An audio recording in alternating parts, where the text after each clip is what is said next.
And speaking of covering for their own, I want to move into our next story here where you have these Democrats and leftists, and I lump them together sometimes like I am now because their actions are the same.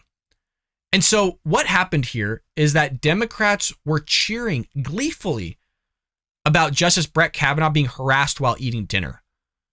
And then what you also had on top of this was the whole abortion issue taking effect because obviously you had Brett Kavanaugh vote in favor of getting rid of Roe v. Wade. So AOC gets fact checked on a claim that was clearly false, but she got to stay on Twitter. And you're going to see this with Stephen King as well. We got a whole thing here with Twitter on being freaking hypocrites and allowing leftists, full-on socialist, quasi-Marxists like AOC, say what they want to say, which was verifiably false. But at the same time, you're going to get rid of Jordan B. Peterson and Dave Rubin for saying something that's factually true. It's unbelievable. So the Supreme Court Justice, Brett Kavanaugh, was forced to bolt from a dinner in Washington, D.C. restaurant on Wednesday. If you recall, this is very reminiscent of Sarah Huckabee Sanders. I think she was at the Red Inn or Red Barn Inn or something like that. That place, I believe, went out of business for what they did. But she was ran out. You had Ted Cruz that was ran out of restaurants. A whole bunch of conservatives over Trump's time and there a little after were ran out of restaurants as well. But now Brett Kavanaugh had to bolt out of dinner because you had these people intimidating him. So leftist protesters discovered that he was eating at Morton's Steakhouse. What a man. Eating steak, you know what I mean? Living the good life. And disrupted the entire restaurant to unduly harass the Supreme Court justice over his decision to overturn Roe v. Wade. Morton's Steakhouse called the incident an act of selfishness and a void of decency. I mean, I get that you got to at least put out some statement because people are requesting what happened at your institution, but I think you could have been a little bit more harsh on people. However, Democrats have gleefully cheered on targeted harassment of a Supreme Court justice. It ends there. They've been doing this for a while, right? I mean, they've been out there in front of his property, in front of other justices' property, doing what they're doing. And this was back when Jen Psaki was the White House press secretary, and she was asked very clearly about from Peter Doocy on what she thought about all this, and she wouldn't answer. She was all for it. She answered the question, but she was kind of dancing around that she was for it, and basically said we're for peaceful protest and that they were okay with people being out front of the justice's house as long as they didn't intimidate them. What would you call that? A bunch of people screaming and yelling at you and your kids. I mean, that sounds like a little bit of intimidation to me. What else would you be protesting? You want to create some sort of intimidation. You want to voice your narrative, your viewpoint in some way, and you're trying to do it and clearly dissuade the guy and scare him. And now these actions follow suit, which kind of proves our point. So AOC, the lovely Democrat from New York who somehow gets voted in, I try to wrap my head around. There's people exist that voting these knuckleheads in. It goes to the same thing with Republicans, right? You look and there's some Republicans out there. I mean, they're a dime a dozen, but you're like, how the hell did you get in office? Like, get out of here. So at least we band together and we look at our own going, holy crap, maybe you shouldn't be in office. I'm not a fan. Oh, you said something stupid. That's real bad. But AOC gets to trot out and say stupid stuff, and her own people don't eat her. But it has to be the right that comes out and says, hey, what you said was stupid. So this tweet was shared from the Huffington Post senior editor Andy Campbell, slamming Politico for clutching pearls from writing up a 212-word account of the harassment of Justice Kavanaugh near the end of the playbook Future. This is what the quote says from Politico. It says, while the court had no official comment on Kavanaugh's behalf, and a person familiar with the situation said he did not hear or see the protesters and ate a full meal but left before dessert, Morton's was outraged about the incident. Yeah, I would be too. So AOC took to Twitter. She said, quote, poor guy. He left before his souffle because he decided half the country should risk death if they have an ectopic pregnancy within the wrong state lines. It's only very unfair to him. The least they could do is let him eat his cake. Like, what a stupid tweet. Quote, I will never understand the pearl clutching over these protests. Republicans send people to protest me all the time, which we're not for, by the way. We're not for that. Sometimes drunk and belligerent. Nobody cares about it unless it's a Republican in a restaurant. Can someone please explain the obsession? Because I don't get it. I want to be clear. at least, and this is anecdotal, but I mean, a lot of Republicans that I know and conservatives were not for people going and harassing other people, anybody in restaurants. And I'm sorry that does happen to you. I don't like AOC. I don't agree with what she says. She's a pretty woman, but she is crazy. This woman, like I said, is freaking like Marxist, quasi-fascist, like mixed with some freaking all sorts of crap. We're not going to get into it. But I mean, needless to say, I'm not a fan of her.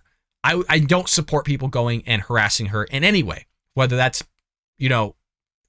calling her names out there in public, harassing her and her family members. I'm just not for any of that.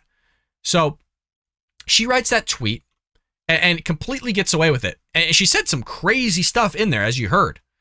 So the National Review came out and fact-checked the Democratic Socialist and know that AOC was spreading misinformation in her post regarding the pregnancy issue, which occur when a fertilized egg implants and grows outside the main cavity of the uterus. In other words, it's not going to be able to survive, and it can actually be fatal to the mother. And I believe I'm saying that right? Ectopic pregnancies, and hopefully I'm not sounding like Joe Biden here and trying to just read straight words. But she spreads this misinformation, and nothing happens. Nothing happens to her. Quote, while AOC seemed to smile upon the demonstration, her reason for supporting such action is fictitious, the outlet stated. The treatment of ectopic pregnancies, which occur when an embryo implants itself outside the uterus, oftentimes on the fallopian tube, remains legal in all 50 states. Embryos that implant outside of the uterus, are not viable, and even the most stringent of pro-life groups support the immediate treatment of them as a medically necessary act, not an abortion. But this is what they do. They spread these lies and they get away with it. I mean, can you imagine if anybody, Ben Shapiro, Steven Crowder, Ted Cruz, pick any mainstream conservative. You don't even need to pick a conservative Republican. Dave Rubin, Jordan Peterson aren't Republican, aren't conservative. They're more like middle. Hell, dude, Joe Rogan too, would all be banned off of Twitter in less than 24 hours for saying such a thing. But she's just roams free. Washington Examiner writer Jerry Dunleavy added, not only is medical treatment for an ectopic pregnancy not illegal anywhere in America, but implying to your 13 million followers that it is illegal is the sort of thing that could actually cause someone to risk death for no reason rather than to seek out treatment that they may need. So by saying and spreading this false information, you're going to have people going, well, it's illegal. I'm not going to go get this done. I better figure it out. And then you're going to die because you never sought out a treatment that was legal in the first place because you're an idiot that constantly posts stuff that is knucklehead things. If you're going to post knucklehead things and you find yourself doing so consistently, it's time to get off social media. Okay? It's time to get off social media. Now, somebody might say, well, Brad, you've said knucklehead things time and time again. Yes, but I've been vocal since day one why I do this show. Yes, I love to talk about the news. I love to have fun. I love politics. I literally think it's comedic. I'm on the same suit where Michael Knowles is at. It's hilarious on what people say and do. But I also do the show because it's an opportunity for me to at least document what I say, look back on it, and be able to evaluate my thoughts and see if my train of thought's linear, if it makes sense. And that's how I can fix myself and become a better person. So there's many reasons why I do it, but I don't post on Twitter and social media aspects other than YouTube that much. So if anybody follows me on Twitter, Instagram, TikTok, I do post things on there, but it's very rare. And when I do post on it, normally it's a reaction to something. I'm not telling people in the same manner of what AOC is doing in terms of posting fake news or something idiotic all the time. So in February 2019, we have to go back a couple years, AOC spouted, quote, tonight a dude was creepily and obviously taking a picture of me while pretending he wasn't, and I had to break his imaginary fourth wall and say, hi, I'm a person. This is weird. Well, welcome to public life. There is a lot of weird people out there. And I'm not sure why she's assuming it's a conservative. Maybe she found this guy on social media or something. I'm not sure. But it's a guy from Chris Jackson saying conservatives out here taking pictures of AOC having dinner and walking down the hallway. They are so obsessed. She has this thing where she thinks people and conservatives and Republicans just like want her. Like we are sexually into her, that we would love to date her as a person, which is so far from the truth. She was telling Ben Shapiro to stop catcalling her when he was just telling her if she wants to debate, he'll do it. And Ben Shapiro's been vocal that he wouldn't date her, I wouldn't date her, because she's crazy. Okay? there's a lot of people that wouldn't date her, especially a lot of conservatives. So people taking photos of her might be for a post. It could be to sell them on the internet to, news outlets. Who knows why somebody's taking a photo of her, but she's going to go there and be all self-indulgent and say, oh, well, you can't have me. Sorry. Don't be taking pictures. I'm a person. Yeah, we know you're a person, lady. A person that we don't like. The Politico Playbook article was also shared on Twitter by Chasten Buttigieg. And I don't know if I'm pronouncing that guy's first name right, but it's Pete Buttigieg's husband. And if you don't know who Pete Buttigieg is, if you recall, he's the Secretary of Transportation for the United States. Probably his highest title he'll ever get, but they're going to try and chauffeur him out for president next too if Biden doesn't make it. The spouse of the Biden cabinet member snarkily tweeted, "Sounds like he just wanted some privacy to make his own dining decisions." And kind of just being a little bit facetious in what he says. And then he kind of, is almost a reply to the tweet that you see on the screen to what Daniel Lippman said. And it's just doing this whole thing that he doesn't need to be getting into either. And obviously this led to some pushback from conservatives and Republicans. And you had the White House press secretary, our favorite, Karine Jean-Pierre, defending these protesters, targeting a Supreme Court justice eating at a restaurant by saying this is what democracy is. So it never gets old watching her just sit there and support the actions of those on the left and Joe Biden and try to make sense of what he's doing. And she fights through her own thoughts to try and formulate some opinion that is asinine. But here's one of those asinine opinions of her doing what Jen Psaki did, or Psaki, however you want to pronounce it, and supporting these protesters doing what they're doing. People should be allowed to be able to do that. In a restaurant. If it's outside of a restaurant, if it's peaceful, for sure. Crazy. Really? Peaceful protest. Your first question to me was intimidation. So these justices, because protesters do not agree with an opinion that they signed on to, have no right to privacy, is what you're saying. But Peter, this is people have the right to, this is what a democracy is. People have the right to privacy? Of course people have a right to privacy, but people also have a right to be able to protest peacefully. Is that peacefully? It's the intimidation and the violence that we condemn. So she can't sit there and kind of put two and two together with the violence and intimidation that you're going after people in restaurants. That's not peacefully protesting. I don't know how you can not see that as intimidation. Again, I wouldn't want that for a Democrat. I wouldn't want that even for a leftist or anybody to be going, after them while they're trying to eat with their family or whoever it may be. It doesn't matter.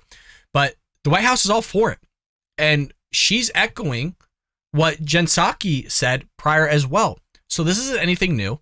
It wasn't a shock to me that she would do this. For some reason, Peter Doocy was acting a little shocked, and maybe it was because that was what the headline would be ran. But furthermore, you have basically people blowing up over this. So Twitter writer Brian Fuller raged, "Reminder, Brett Kavanaugh deserves to dine in terror." So it goes with the whole thing of, yeah, they're trying to intimidate him. You have progressive podcaster Ethan Klein. Oh, God. Cool. "I hope Brett Kavanaugh never has a peaceful meal for the rest of his life. Who gives an F, dude? Just stripped human rights away from 50% of Americans. F yo dinner, bitch," is what he said. What an intellectual. What an intellectual to be talking like that. God, the guy's on like a moral high ground. If you've seen the decline, that somebody should do a documentary. I don't know if it should be Shane Dawson or somebody should do one of their series on Ethan Klein, the fall of Ethan Klein, because he's fallen pretty far. And it's sad that somebody's just all for that, posting that to all his followers, because some idiot out there is going to be, "Oh, look what Ethan Klein said. I'm going to go out there and harass somebody." You have actor Ken Olin blustered, "Sorry, not sorry. Brett Kavanaugh is a bad person. He's only in the fancy DC steakhouse because his SCOTUS seat was bought and paid for by rich right-wing religious fanatics. So if Americans want to exercise their First Amendment rights to protest outside a restaurant, tough shit. Deal with it. Deal with some crazy knucklehead that you don't even know having the possibility of coming up with you with a firearm or whatever and shooting you dead. Go in there and harass somebody while they're eating. Now that's fun. But yet when it's done to them, they'd be freaking out. How about, I'm just going to keep it there. Baseball writer Craig Caltera ranted, "F around and find out. Sorry, dude. You want to ruin the lives of millions? Expect people to tell you they hate it." I mean, you could do that in different forms rather than actually going in the restaurant. And you guys, the sadistic stuff from the left that they posted is nuts. I mean, we could do a whole episode here. I'll read a couple more for you, but the list literally keeps on going. Screenwriter Rondi Mayhem Singer tweeted, if Brett Kavanaugh never enjoys a dinner again, as long as he lives, he will still suffer less inconvenience than a child forced to give birth to her rapist baby. I mean, just wrap your head around that one. The inconvenience, right? Inconvenience. So I love how he uses that word in terms of Brett Kavanaugh, that he still suffers less inconvenience, but yet majority of abortions were done because of inconvenience. And I love that he's utilizing a extremely hyper subset outlier of abortions to cater to his, writing of going after Brett Kavanaugh on Twitter, but can't see that type of linear logic between what he's saying and the data of how freaking outlandish. It's amazing. It's amazing that there's the outlandish thinking and thoughts that people are willing to go and espouse. NBC Think writer Noah Berlaxi bemoaned pregnant people literally have no right to their own body and can be tortured for 9 months. Come on. And then killed by the state if it feels like it. Now, if you knew that having sex with the other person would lead to a possibility of being pregnant, or in other words, you being tortured for 9 months, then why do it in the first place? Like if I knew I was going to be tortured or having the high possibility, like say if I went to like a well-known terrorist place in the Middle East somewhere, we'll just put an example, not to call out anything. And it was like, hey man, like there's a good chance that you could be tortured. I'm not going to go. So in the same way of like, you're going to have sex going, well, it's a good chance you're probably going to get pregnant and be tortured for 9 months. You're like, I'm all for it. This sounds great. Let's do it. And it just sounds stupid. So when people write stuff like that, automatically they're an idiot. But hey, they work for NBC and they're a think writer. How would Brett Kavanaugh like it if that happened to him? Forcing someone to carry a child they don't want at a risk of their mental and physical health is torture. It's torture. And it's meant as such. These laws are deliberately sadistic and meant to terrorize women and keep them in their place. Oh gosh. So there you go. I love how the same people that say they don't want men speaking for women is a man speaking for all women. It's just crazy that the amount of freaking hypocrisy that comes out on Twitter, on television, anywhere where these leftists kind of dominate those institutions. So AOC gets to keep her stuff up. Everything's fine with that, even though she got called out. She's not banned or nothing. You also have Stephen King tweeting fake news. But the difference is Stephen King at least acknowledges that it was fake news, where AOC is just okay with posting that type of stuff. So Stephen King tweets about Ron DeSantis and like is automatically debunked for what he said. And thankfully he did delete it and actually said he was sorry. So it must have been frightening for the horror writer Stephen King to apologize for a tweet about Ron DeSantis that turned out to be pure fiction. So not only is he just writing books that are pure fiction, but clearly it's now seeping through to his own thoughts into this Twitter sphere. The far-left novelist told his 6.7 million Twitter followers on July 6th that the popular Florida governor has signed a bill requiring Sunshine State students and professors to register their political views with the state. Now, this is kind of what I've been talking about in terms of emotion and people just getting all pent up and not using their head on the left and sometimes the Democrat Party. And they take to Twitter and they just write the most insane shit. Just think about this for a second, right? Without even going further and say you knew nothing about Ron DeSantis other than the fact that he's a Republican and a conservative. If you heard that somebody signed a bill on the right that was requiring Sunshine State students and professors to register their political views with the state, just knowing that he's a conservative Republican, does that sound like a viewpoint from a conservative or Republican? It's not even close. We don't want the government to know things about us. We don't want registries for guns. We don't want people to have to do things like that he's espousing here. So even without even knowing who it is, you have to at least sit back and go, man, before I tweet this, I should probably do my research on this. This sounds pretty crazy for a conservative Republican to do.